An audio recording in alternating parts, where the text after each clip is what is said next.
साथियों नमस्कार। आज आपका पुनः सुभी क्लासेस के ऑनलाइन प्लेटफॉर्म पर आप सभी का हार्दिक स्वागत अभिनंदन है। आज काफ़ी दिनों के बाद टॉपिक है अपना विटामिन्स। आज विटामिन्स पर चर्चा करेंगे और विटामिन्स की बात करेंगे। तो सबसे पहले मैं बात करता हूँ विटामिन्स की कि विटामिन्स शब्द किसने दिया। तो विटामिन्स शब्द वैज्ञानिक हैं फंक, जिन्होंने विटामिन शब्द दिया। विटामिन शब्द किसने दिया? फंक नामक वैज्ञानिक ने विटामिन शब्द दिया।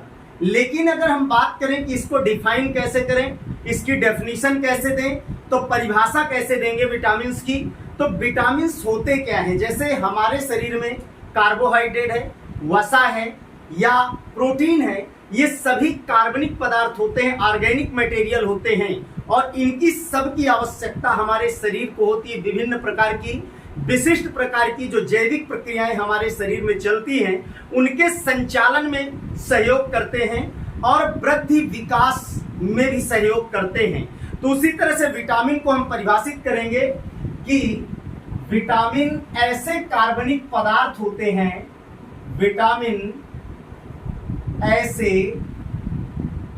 कार्बनिक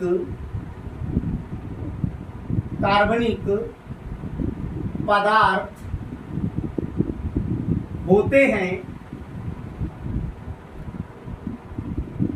जो किसके लिए, यानी वृद्धि के लिए आवश्यक होते हैं, पोषण के लिए आवश्यक होते हैं एवं स्वास्थ्य के लिए आवश्यक होते हैं। तो जो स्वास्थ्य वृद्धि एवं पोषण के लिए आवश्यक होते हैं, उन्हें हम क्या कहते हैं? विटामिन्स कहते हैं। परिभाषा मैंने दी कि विटामिन ऐसे कार्बनिक पदार्थ होते हैं जो स्वास्थ्य के लिए या हमारे वृद्धि के लिए और पोषण के लिए आवश्यक होते हैं, उन्हें हम क्या कहते हैं? विटामिन्स कहते हैं। विटामिन्स दोस्तों कार्बनिक पदार्थ होते हैं। इस शब्द को फंक नामक वैज्ञानिक ने दिया। और दूसरे स्तर पर अगर बात करें तो इनको दूसरे शब्दों में कहा जाता है कि जीवित तंत्रों में पाए जाने वाले एमीन। क्या कहा जाता है? जीवित तंत्रों में पाए जाने वाले एमीन, पाए जाने वाले एमीन। अब यहां पर बात आ रही है तंत्रों में। तंत्र माने सिस्टम।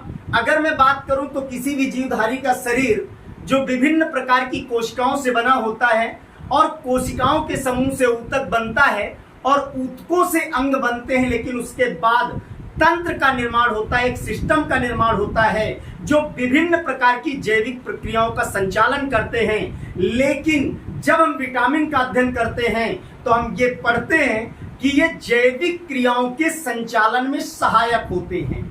किसकी क्रियाओं में? यानी जैविक प्रक्रियाओं के संचालन में विटामिन सहायक होते हैं और इनकी आंशिक या कम मात्रा जैविक प्रक्रियाओं को उत्प्रेरित करने का कार्य करती है या संचालित करने का कार्य करती है। तो मीन्स कहने का तात्पर्य है कि विटामिन जो होते हैं इनकी बहुत आंशिक मात्रा, अल्प मात्रा हमारे शरीर में समस्त जैविक प्रक्रियाओं का क्या करती है? संचालन करती है। और समस्त जैविक प्रक्रियाएं जो होते हैं जीवित शरीर में हमारे, वो क्या होता है? यानी तंत्रों के माध्यम से चलती हैं। और उन जैविक प्रक्रियाओं को चलाने का कार्य दोस्तों कौन करते हैं? विटामिन करते हैं। तो यहां पर मैं यही कहूंगा कि मीन्स इनकी आंशिक मात्रा आवश्यक होती है, किंतु वो आंशिक मात्रा हमारी जैविक प्रक्रियाओं को उत्प्रेरित करने का कार्य करती है। अगर वो आंशिक मात्रा कम हो जाए या उस आंशिक मात्रा की कमी हमारे शरीर में हो जाए या जंतु शरीर में हो जाए तो क्या होगा? तो मीन्स इनकी बहुत कम मात्रा जो पाई जाती है और वो मात्रा जो अल्पांशतः है वो भी दोस्तों कम हो जाए तो विशिष्ट प्रकार के रोग उत्पन्न हो जाते हैं। तो इनकी आंशिक आंशिक कमी से क्या होता है, विशिष्ट प्रकार के रोग उत्पन्न हो जाते हैं। क्या होता है, विशिष्ट प्रकार के क्या होता है, रोग हो जाते हैं। क्या हो जाता है, रोग हो जाते हैं, यानी अनेक प्रकार के विटामिन से रोग उत्पन्न हो जाते हैं हमारे शरीर में, हमारे बॉडी में अनेक प्रकार के रोग उत्पन्न हो जाते हैं। यानी इनकी आंशिक मात्रा मैंने बताया आवश्यक होती है, वही आंशिक मात्रा जैविक क्रियाओं को प्रेरित करती है। अगर वो आंशिक मात्रा भी किसी भी प्रकार से प्राणी के शरीर में कम हो जाए तो निश्चित रूप से क्या होता है, विशिष्ट प्रकार के रोग उत्पन्न हो जाते हैं, जो कि हम विभिन्न प्रकार के रोगों के बारे में अध्ययन करेंगे। तो मैं यही कहूंगा कि इनकी आंशिक कमी से विशिष्ट रोग उत्पन्न हो जाते हैं। यानी यहां मैं कह सकता हूं कि मीन्स मानव शरीर में क्या होता है, इनकी आंशिक मात्रा पाई जाती है। इनकी आंशिक या कह दूं अल्प मात्रा पाई जाती है। अब यहां पर अल्प मात्रा पाई जाती है। अगर अल्प मात्रा की मैं बात करता हूं तो इसका कारण क्या होता है, इसका मुख्य कारण यह होता है कि कोई भी अगर एनिमल्स है, जंतु है, वो क्या करता है, यानी उसको विटामिन की आवश्यकता है, क्योंकि उसके शरीर में विभिन्न प्रकार की जैविक प्रक्रियाएं चलती हैं दोस्तों। तो उन जैविक प्रक्रियाओं के संचालन के लिए उनको क्या चाहिए, विटामिन चाहिए। अब विटामिन प्राप्त कहां से हो, तो जंतु शरीर क्या है, स्वयं संश्लेषण इनका नहीं कर सकता है, या जंतु शरीर स्वयं इनका निर्माण नहीं कर सकता है। तो फिर इनको प्राप्त कहां से करेगा, तो विटामिन जो होते हैं वो कहां से प्राप्त होते हैं, वनस्पतिक स्रोतों से प्राप्त होते हैं, या मैं यूं कह दूं कि पेड़ पौधों और वनस्पतियों के माध्यम से इनका संश्लेषण किया जाता है। तो कहां से करते हैं, पेड़ पौधों और किसके माध्यम से, वनस्पतियों के माध्यम से, वनस्पतियों के माध्यम से क्या किया जाता है दोस्तों, इनका संश्लेषण किया जाता है। क्या किया जाता है, संश्लेषण किया जाता है। चलो ये बात तो हो गई कि इनका संश्लेषण हम किसके द्वारा करते हैं, वनस्पतियों के माध्यम से करते हैं, पादपों के माध्यम से करते हैं। क्योंकि मैंने एक बात कही कि कोई भी जंतु है या मानव का शरीर है स्वयं संश्लेषित नहीं कर सकता है, यानी मानव शरीर में इनका क्या होगा भाई, संश्लेषण नहीं होगा, इनका संश्लेषण नहीं होता है। तो इनको हम क्या करते हैं, बाह्य स्रोत से लेते हैं, वनस्पतियों के माध्यम से प्राप्त करते हैं। तो मैं पुनः अपनी बात को रिपीट करना चाहता हूं, पुनः रिपीट करता हूं कि विटामिन आज हम पढ़ रहे हैं, मोस्ट इंपॉर्टेंट टॉपिक है। बहुत से एग्जाम में, यानी 12th के एग्जाम में या कॉम्पिटेटिव एग्जाम में, जो हम कंपटीशन एग्जाम देते हैं आज प्रतिस्पर्धा के समय में, ऐसे क्वेश्चन बहुत सारे पूछे जाते हैं। विटामिन से संबंधित होने वाले रोग या उनके स्रोत या उनके रासायनिक नाम तथा विटामिन शब्द किसने दिया, इस तरह के क्वेश्चन निकल करके आते हैं। तो यहां पर सबसे पहले मैंने कहा इंपॉर्टेंट बात है कि विटामिन शब्द किस वैज्ञानिक ने दिया, तो विटामिन शब्द फंक नामक वैज्ञानिक ने दिया। फिर मैंने इसको परिभाषित किया, तो मैंने कहा विटामिन ऐसे कार्बनिक पदार्थ होते हैं। कैसे, तो मैंने कहा जैसे कार्बोहाइड्रेट की आवश्यकता है, हमें प्रोटीन की आवश्यकता है, वसा की आवश्यकता है, सभी जटिल कार्बनिक पदार्थ है। उनमें से एक कार्बनिक पदार्थ आपका विटामिन है, जो हमारे स्वास्थ्य के लिए, वृद्धि के लिए और पोषण के लिए अत्यंत आवश्यक होता है। तो इसकी आवश्यकता अनिवार्य होती है। उसके बाद मैंने कहा ये जीवित तंत्रों में पाए जाने वाले एमीन होते हैं। अगर कोई पूछ ले विटामिन कहाँ पाए जाते हैं, तो जीवित तंत्रों में पाए जाने वाले क्या होते हैं, एमीन होते हैं। मैंने कहा हमारे शरीर में अनेक प्रकार के तंत्र पाए जाते हैं, जैसा मैंने पहले बताया, और वो जैविक प्रक्रियाओं का संचालन करते हैं। तो दोस्तों जैविक प्रक्रियाओं को संचालित करने के लिए विटामिन उसमें सहयोगी होते हैं और इनकी आंशिक मात्रा सहयोग प्रदान करती है। अर्थात उन जैविक प्रक्रियाओं को बढ़ाने का या उत्प्रेरित करने का कार्य करते हैं। जैसे एंजाइम जैव उत्प्रेरक कहलाते हैं और किसी जीवधारी के शरीर में जैविक प्रक्रियाओं का उत्प्रेरण करते हैं या क्रिया के वेग के दर को बढ़ाते हैं। उसी प्रकार से जो विटामिन होते हैं ये जैविक प्रक्रियाओं को उत्प्रेरित करने का कार्य करते हैं। फिर मैंने कहा कि इनकी आंशिक कमी से अनेक प्रकार के रोग हो जाते हैं, जिस पर हम बाद में दोस्तों बात करेंगे। कौन से विटामिन से कौन सा रोग होता है, किस विटामिन का रासायनिक नाम क्या होता है और उसके मुख्य सोर्स क्या होते हैं, स्रोत क्या होते हैं। तो आंशिक कमी से विशिष्ट शब्द लिखा है, विशिष्ट प्रकार के रोग होते हैं। क्यों?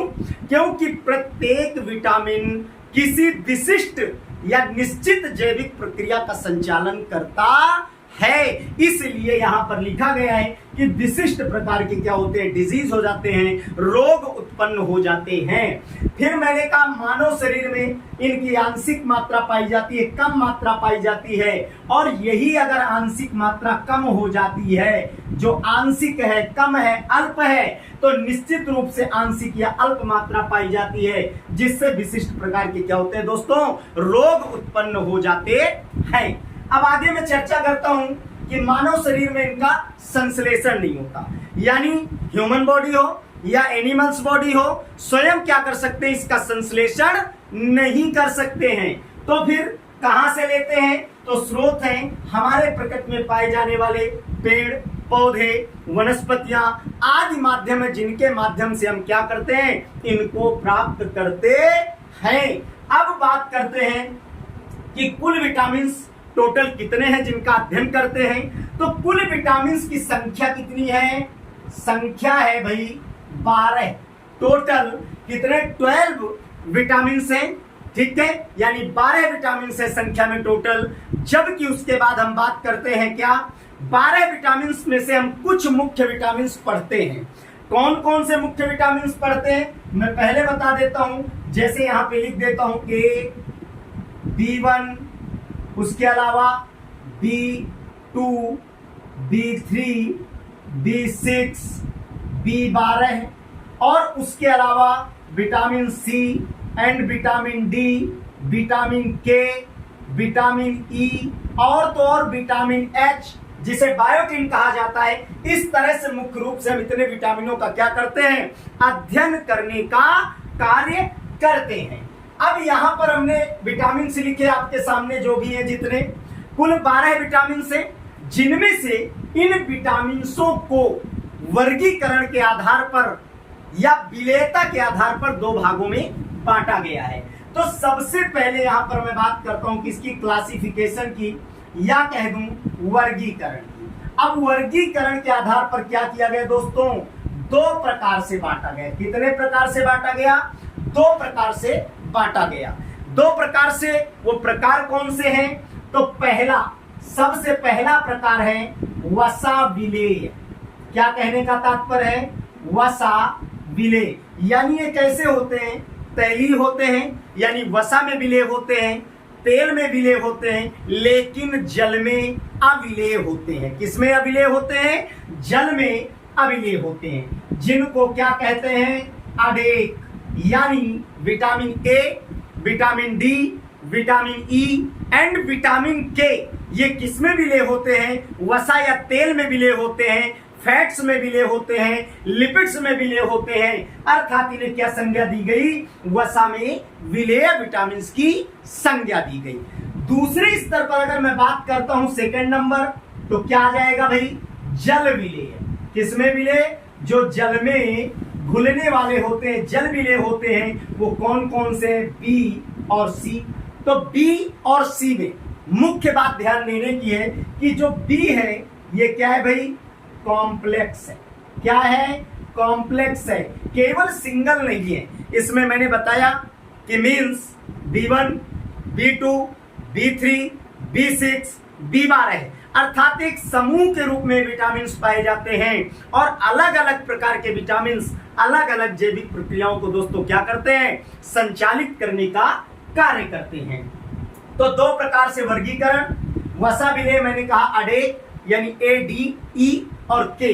उसके बाद मैंने कहा जल विलेय विटामिन, यानी बी और सी, ये जल विलेय विटामिन के रूप में इनको वर्गीकृत किया गया है। अब इनमें कुछ मुख्य बातें हैं कि जैसे अगर मैं विटामिन बी और सी की बात करूं तो क्या है, यहां पर ध्यान देने की बात है, बी और सी विटामिन का जो सेल्स होती है एनिमल्स की, या कह दिया जाए जो कोशिकाएं होती हैं, उनमें संग्रहण कम होता है दोस्तों, संचय कम होता है। यहां पर मैं लिखता हूं क्या, नोट, क्या विटामिन बी और सी का कोशिकाओं में, कहां पर दोस्तों, कोशिकाओं में क्या होता है भाई, संग्रहण कम होता है।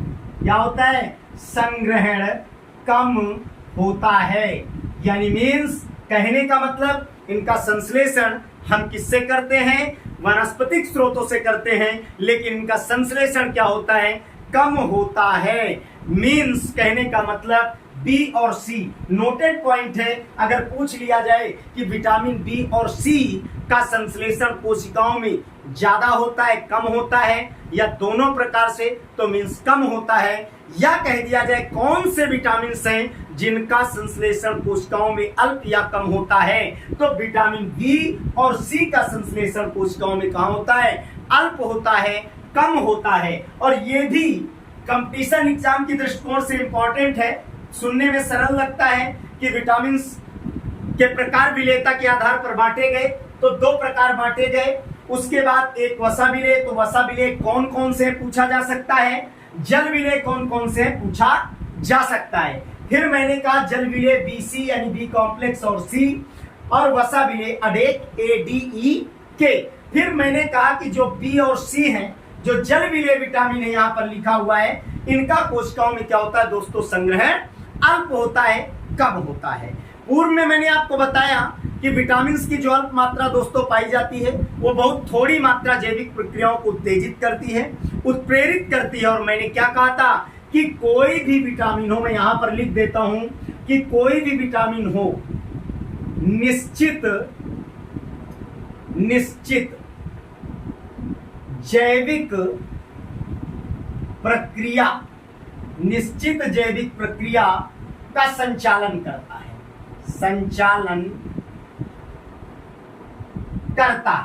ऐसा नहीं कि प्रत्येक विटामिन प्रत्येक जैविक प्रक्रिया को संचालित करे, नहीं, कोई निश्चित विटामिन किसी जैविक प्रक्रिया का क्या करता है, संचालन करने का कार्य करता है।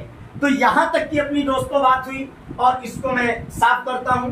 आगे हम जब बात करेंगे तो यहां पर मुख्य बात आएगी कि अब विटामिन सबसे ज्यादा आवश्यक किसके लिए होते हैं, इनकी आवश्यकता किनको है। तो हम जानते हैं कि ये मानव से लेकर के जितने प्राणी हैं उनका जन्म होता है, भ्रूण अवस्था से लेकर के नवजात शिशु के बाद बाल्य के बाद जो है किशोरा के बाद प्रौढ़ा, वयस्क और मीन्स युवा, वृद्धा, कई अवस्थाओं को प्राप्त करते हैं। तो हम जितनी अवस्थाएं प्राप्त करते हैं, उन सभी अवस्थाओं में युवा अवस्था में सबसे बड़ी आवश्यकता किसकी होती है, विटामिन की होती है दोस्तों। तो यहां पर मैं लिखूंगा कि विटामिन क्योंकि वृद्धि में सहायक है, तो विटामिन युवा अवस्था में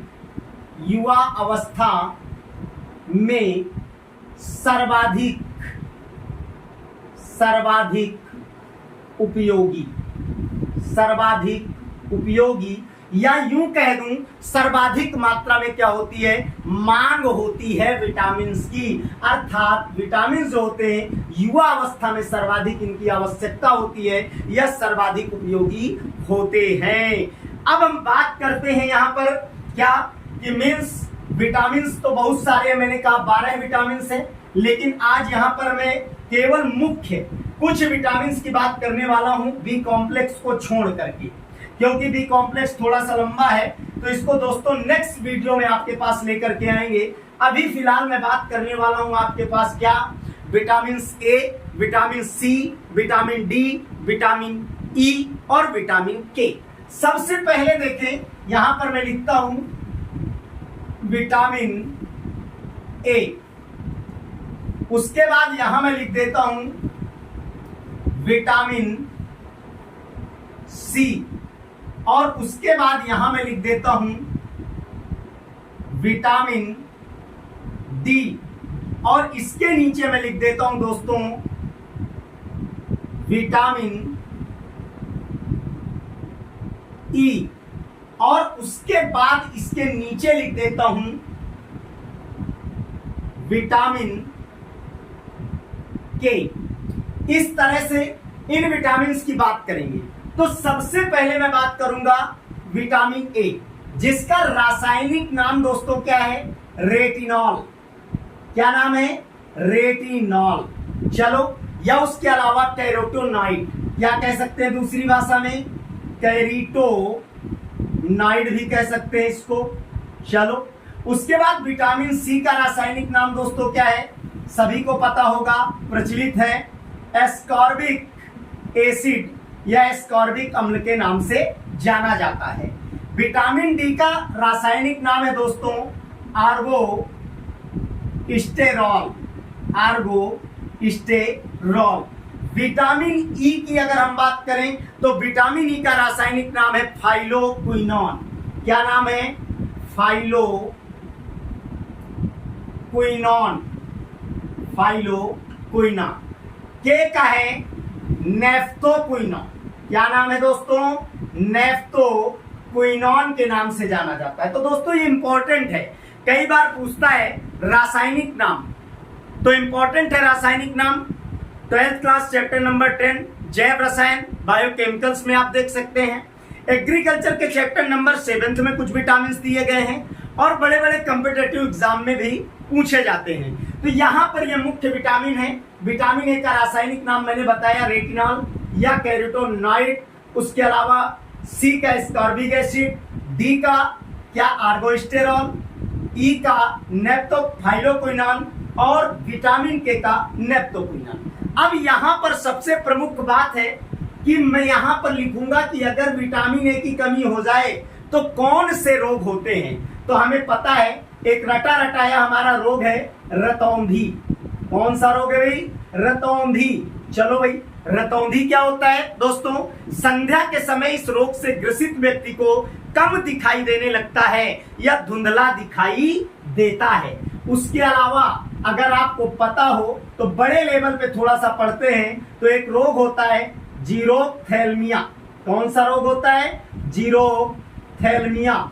उसके अलावा अगर मैं बात करूं तो आंखों में जलन, आंखों में जलन, ऐसी कई समस्याएं उत्पन्न होती हैं जो नेत्र से संबंधित समस्याएं होती हैं दोस्तों, वो विटामिन ए की कमी के कारण होती हैं। अब विटामिन ए की कमी के कारण ये समस्या उत्पन्न होती है। चलो, विटामिन सी की बात करें तो यहां समस्याओं की मैं बात करता हूं। तो सबसे पहले ध्यान दें, घाव। क्या? घाव। घाव का मतलब तात्पर्य हो गया कि जैसे जीभ में पपड़ी पड़ना, मसूड़ों का फूलना, मसूड़ों में घाव बनना, या उसके अलावा रक्त का आना, ऐसी समस्याएं उत्पन्न होती हैं। तो कहने का मतलब अन्य शरीर के घाव भी इसमें सम्मिलित हो सकते हैं, लेकिन मुख्य रूप से आपको जानकारी दे दूं कि मुख संबंधी घाव जैसे मसूड़ों का फूलना, मसूड़ों से पस आना या पपड़ी पड़ना, ये समस्याएं जो उत्पन्न होती हैं वो किसके कारण? मीन्स विटामिन किसके कारण? सी के कारण। यानी रोग कौन सा होता है? तो यहां पर मैं लिख देता हूं स्कर्वी। कौन सा? स्कर्वी रोग, जिसे हम कह देते हैं विटामिन सी की कमी से कौन सा रोग होता है दोस्तों? तो स्कर्वी रोग क्या होता है? उत्पन्न होता है। विटामिन डी की कमी से सबको पता है, रटा रटाया है दोस्तों, क्या? रिकेट्स। कौन सा? रिकेट्स। कभी कभी इसको क्या पढ़ते हैं? बच्चों में सूखा रोग। क्या कहते हैं? बच्चों में सूखा रोग। अगर मैं यहां बात करूं, ये अस्थि से संबंधित रोग है। अस्थि से संबंधित रोग है, ठीक है भाई। उसके अलावा कुछ और अस्थि से संबंधित रोग होते हैं। हालांकि मैं प्रॉपर ये नहीं कह सकता हूं कि विटामिन डी की ही कमी से होते हैं, लेकिन आपने सुना होगा महिलाओं में ऑस्टोमेलेशिया और वृद्धों में ऑस्टोपोरिएसिस नामक डिजीज हो जाते हैं। पुनः सुने, महिलाओं में ऑस्टोमेलेशिया, जिसके कारण शिशु को जन्म देने में कठिनाई, प्रसव के समय समस्या उत्पन्न होती है, और वृद्धों में ऑस्टियोपोरोसिस जिसके कारण चलने में समस्या उत्पन्न होती है, और बच्चों में कौन सा रोग, रिकेट्स, जो अस्थि से संबंधित रोग है दोस्तों।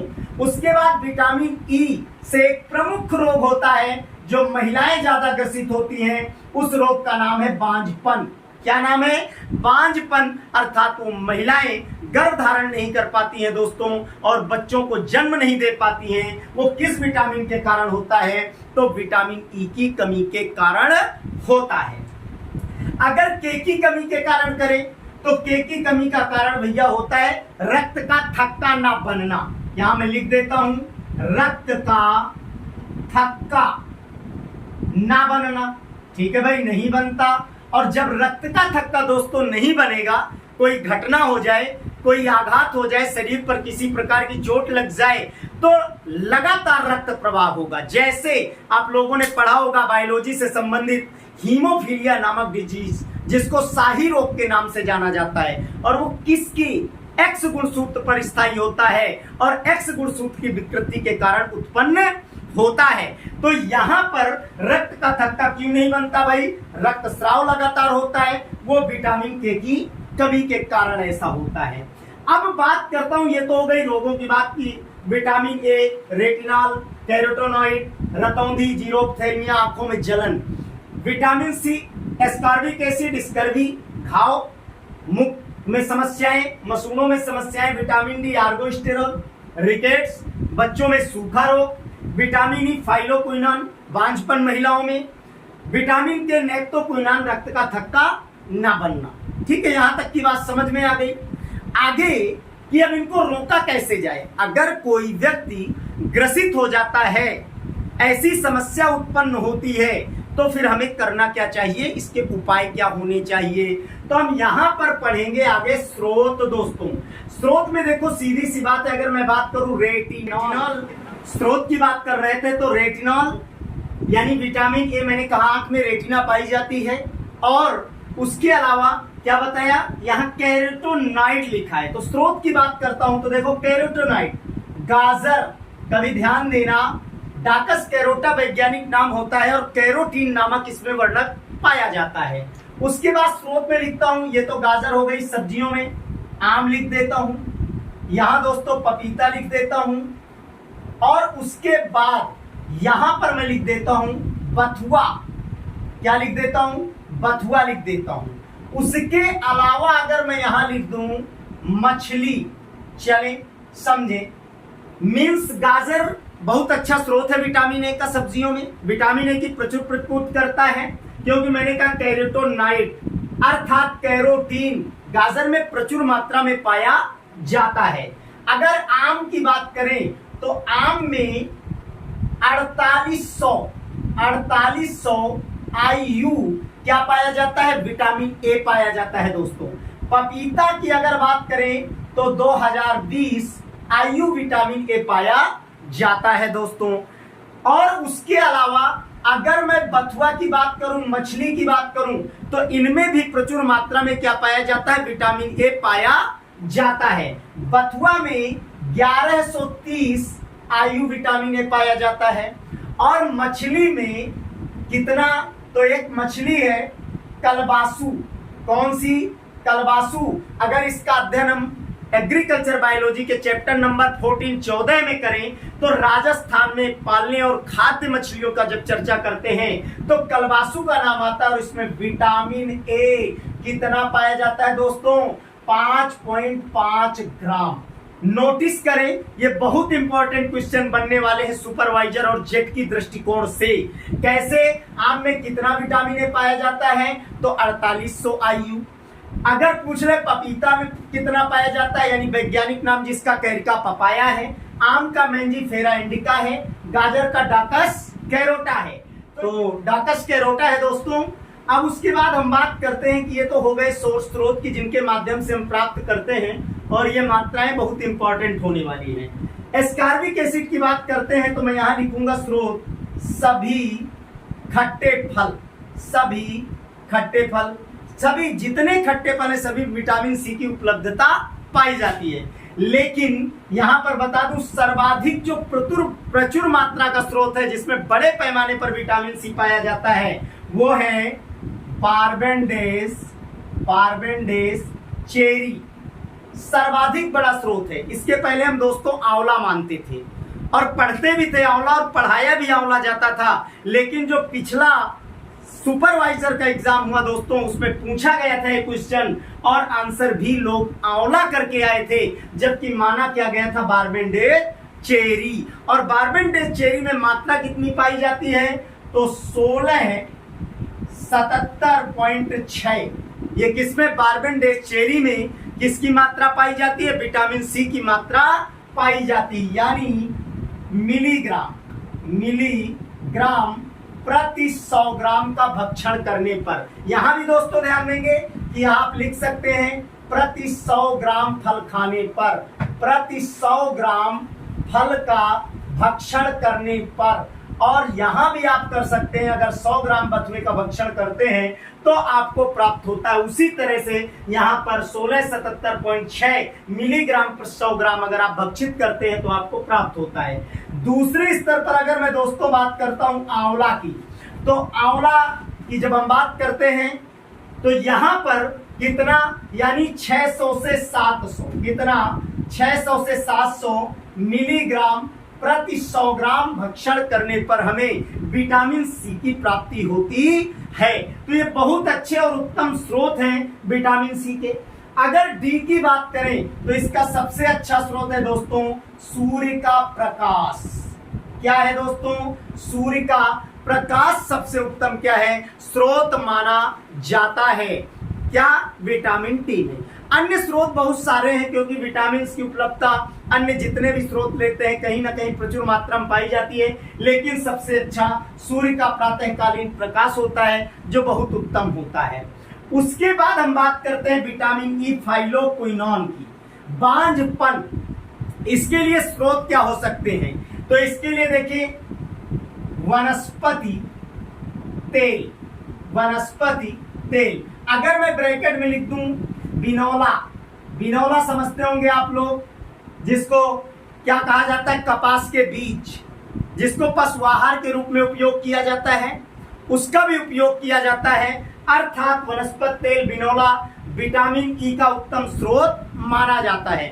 उसके अलावा अंकुरित गेहूं, किसका प्रयोग करें? अंकुरित गेहूं का उपयोग करें। और एक चीज लिखता हूं चोकर क्या होता है दोस्तों? तो जो आटा पीसा जाता है गेहूं से जिसकी रोटियां बनाई जाती हैं, जब उसको छलनी के माध्यम से हम छानते हैं तो बचा हुआ उसे चोकर कहलाता है, जिसको हम व्यर्थ फेंक देते हैं। लेकिन आज जानकारी के लिए आपको बता दूं कि इसमें कार्बोहाइड्रेट बहुत प्रचुर मात्रा में पाया जाता है। और उसके अलावा दोस्तों रेशा बहुत अच्छी मात्रा में पाए जाते हैं, जो पाचन के लिए क्या होते हैं पाचन में अत्यंत सहायक होता है। रेशा प्रचुर पाया जाता है जो कि पाचन क्रिया को तीव्र करता है और कार्बोहाइड्रेट की प्रचुरता पाई जाती है। अंकुरित अगर गेहूं इसके भक्षण से पर्याप्त मात्रा में विटामिन ए प्राप्त होता है। और वनस्पति तेल यानी मैंने बिनौला जिसको लिखा हुआ है। और अंतिम में अपना नेप्टोक्विनोन विटामिन के, मैंने कहा रक्त का थक्का ना बनना। तो मैंने एक एग्जांपल दिया अभी आपको, हीमोफीलिया। अगर बायोलॉजी में पढ़ते हैं हीमोफीलिया एक डिजीज होता है जिसमें भी रक्तस्राव बहुत अधिक मात्रा में होता है। क्यों होता है? क्योंकि मैंने बताया एक्स गुणसूत्र पर स्थित होते हैं और उसमें विकृति आने के कारण ऐसा उत्पन्न होता है। और यहाँ पर कारण क्या होता है तो विटामिन के की कमी होने पर ऐसी समस्या उत्पन्न होती है। अगर कोई आघात हो जाए, चोट लग जाए तो रक्तस्राव अत्यधिक होता है और अधिक रक्तस्राव होने से व्यक्ति की मृत्यु भी हो जाती है। और इसका सिर्फ एक कारण होता है, वो होता है प्रोथ्रोम्बिन। क्या होता है? यहां मैं लिख देता हूं प्रोथ्रोम्बिन।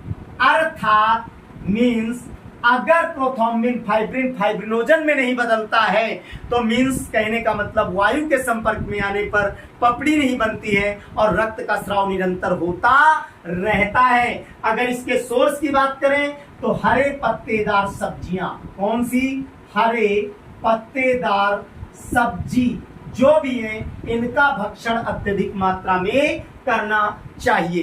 तो दोस्तों आज विटामिन का यही पार्ट अपने सामने रहा और नेक्स्ट पार्ट में आपके लिए बी कॉम्प्लेक्स लेकर के आऊंगा जो रह गया है, क्योंकि पूरा एक पार्ट उसका तैयार होकर के आएगा। तब तक के लिए दोस्तों नमस्कार, धन्यवाद। चैनल को लाइक करें, सब्सक्राइब